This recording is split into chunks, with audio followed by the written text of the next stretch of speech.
dans un autre pré.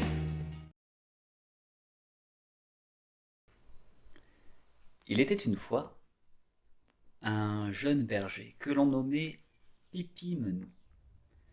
Tous les jours, il l'amenait paître ses moutons en haut d'une petite colline. Et durant la belle saison, depuis sa colline, il pouvait voir du ciel descendre de grands oiseaux blancs qui descendaient en tournoyant et qui venaient se poser auprès d'un étang au contrebas. Quand ils arrivaient au bord de l'eau, leurs plumes s'entr'ouvraient et de ces oiseaux sortaient de belles jeunes filles toutes nues. Alors, les beautés plongeaient dans l'étang et elles passaient là la journée à batifoler dans l'eau et à bronzer au soleil.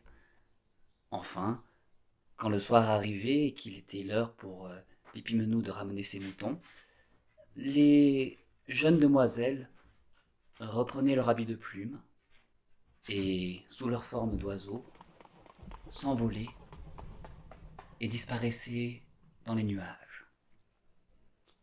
C'était un spectacle fascinant et Pipi-Menou, qui était de nature un peu timide, n'osait pas vraiment s'en approcher.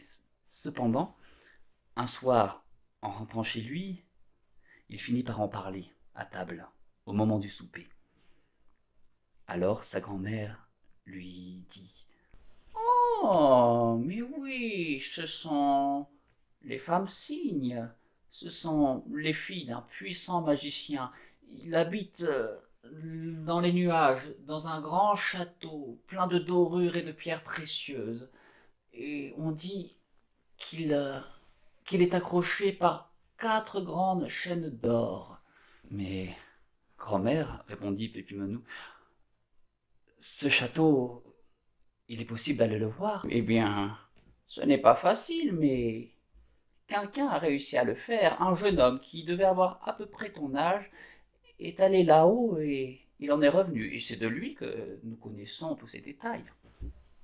Grand-mère, comment faudrait-il faire? Eh bien, pour ça, il faudrait avoir du courage et il faudrait attendre que les oiseaux descendent et se cacher au bord de l'étang. Alors, une fois que les jeunes magiciennes auraient enlevé leur habit de plume, il faudrait en prendre un et ne le lâcher sous aucun prétexte, qu'à la seule condition qu'elles acceptent de t'amener là-haut, dans son château, qu'elle t'offre protection et que tu épouses l'une d'entre elles. Cette nuit-là, Pipi-Menou ne dormit pas bien. Il rêvait au château et aux belles demoiselles. Et le lendemain matin, il avait pris sa décision. Il partit comme d'habitude sur sa colline et il laissa son troupeau de moutons pour aller se cacher. Alors, au bord de l'étang, il attendit. Et bientôt, 3 grands oiseaux, aux ailes immenses, apparurent dans le ciel.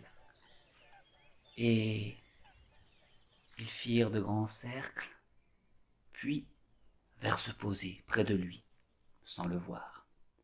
Alors, les plumes s'entr'ouvrirent, et 3 magnifiques jeunes demoiselles en sortirent et plongèrent dans l'étang.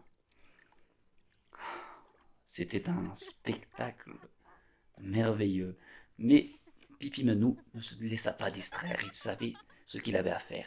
Il attrapa un des habits de plume, celui de la plus jeune fille, qui était aussi la plus jolie. Alors, au bout d'un moment, les 3 demoiselles le virent et sortirent précipitamment de l'eau pour récupérer leurs habits. Les 2 plus grandes trouvèrent le leur, mais la cadette vit que le jeune berger tenait son habit entre ses mains. S'il te plaît, rends-moi vite mon habit, euh, sinon je ne pourrai pas rentrer chez moi. D'accord, répondit Pipimenou, je te le rendrai, à condition que vous m'ameniez là-haut, avec vous dans votre château. Mais ce n'est pas possible, euh, on ne peut pas t'amener là-haut, notre père nous gronderait, et en plus il te mangerait. Rends-moi mon habit. Je ne le rendrai qu'à condition que vous m'ameniez là-haut. Alors, les deux sœurs qui avaient repris leur apparence d'oiseau vinrent au secours de la plus jeune. Bon, ça suffit maintenant, rends-la bien à notre sœur ou nous te mettrons en pièces. Je n'ai pas peur de vous, répondit Pipimenou qui, entre nous, n'était pas vraiment rassuré. Alors, comme elles virent que ni prière ni menace ne fonctionnaient, elles durent se rendre à l'évidence. Et les deux plus grandes dirent à la plus jeune, ah, tu es obligé d'accepter, il faut qu'il te rende ton habit, sinon tu ne pourras pas rentrer avec nous, et si nous rentrons sans toi, notre père nous grondera, et nous serons punis. Ah, la plus jeune accepta en pleurant. Alors, Pipimenou lui rendit son habit, et une fois qu'elle eut trouvé elle aussi sa forme d'oiseau, on lui dit de monter sur son dos. Alors, le jeune berger monta sur le dos, et les trois oiseaux s'envolèrent bien haut, tellement haut que bientôt le jeune berger ne vit plus ni l'eau ni la terre. Il se trouva au milieu des nuages. Et là, suspendu par quatre immenses chaînes d'or, il le vit. Le grand château du magicien, plein de dorures et de pierres précieuses. Sous ce château, il y avait un immense jardin. Les trois filles l'y déposèrent et confièrent Pipimenou à la garde du jardinier. Elles ne pouvaient pas rentrer avec lui dans le château, bien sûr. Ensuite, elles arrivèrent chez elles plus tard que d'habitude, et leur père, qui vous l'aurez compris, était du genre plutôt sévère, les punit. Et pendant plusieurs jours, elles n'eurent plus le droit de sortir du château. Ah, Pipimenou, lui, était coincé dans le jardin, et les trois jeunes filles restaient dans leur chambre. Elles pensaient beaucoup à ce jeune berger qui, ma foi, était beau garçon. Et lui, dans le jardin, pensait à ces jeunes demoiselles, surtout la cadette, celle qu'il avait portée sur ses épaules. Alors, un soir, Pipimenou eut une idée. Tous les jours, la mère des trois filles descendait dans le jardin à l'aide d'une corde un grand panier. Dans ce panier, le jardinier déposait les légumes, les fruits qu'il cueillait dans le jardin pour pouvoir approvisionner le château.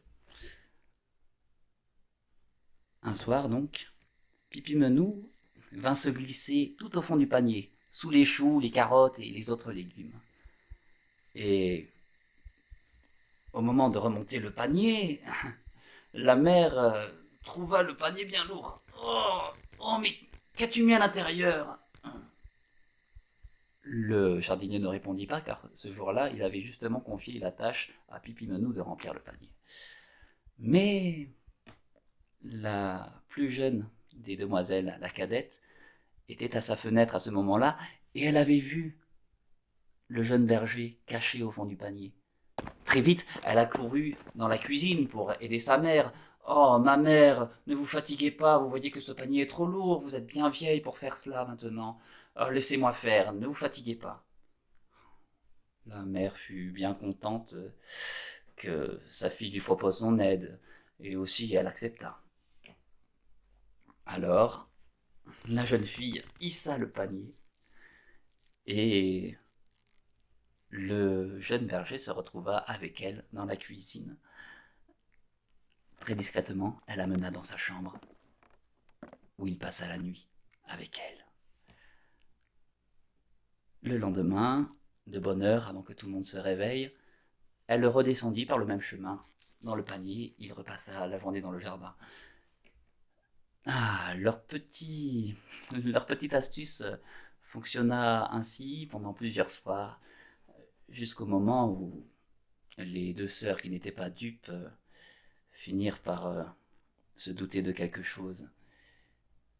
Elles menacèrent de tout dévoiler à leur père si le jeune garçon ne venait pas leur rendre visite dans leur chambre à elle aussi. Ma foi, le jeune berger n'avait pas vraiment le choix. Il fallait qu'il fasse quelque chose.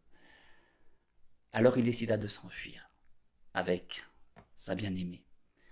Un soir donc, qu'il était dans sa chambre, ils allèrent récupérer le maximum de pièces d'or et de pierres précieuses qu'ils remplirent dans leurs poches. Puis, la jeune magicienne alla chercher son habit de plume. Et, tout comme ils étaient venus, elle emporta Pipi-Menou sur son dos, et ils partirent loin, loin, très loin du château. Le lendemain, le magicien vit que sa fille avait disparu. Il essaya de partir à sa poursuite, mais il était trop tard. Les deux jeunes amoureux étaient déjà bien loin.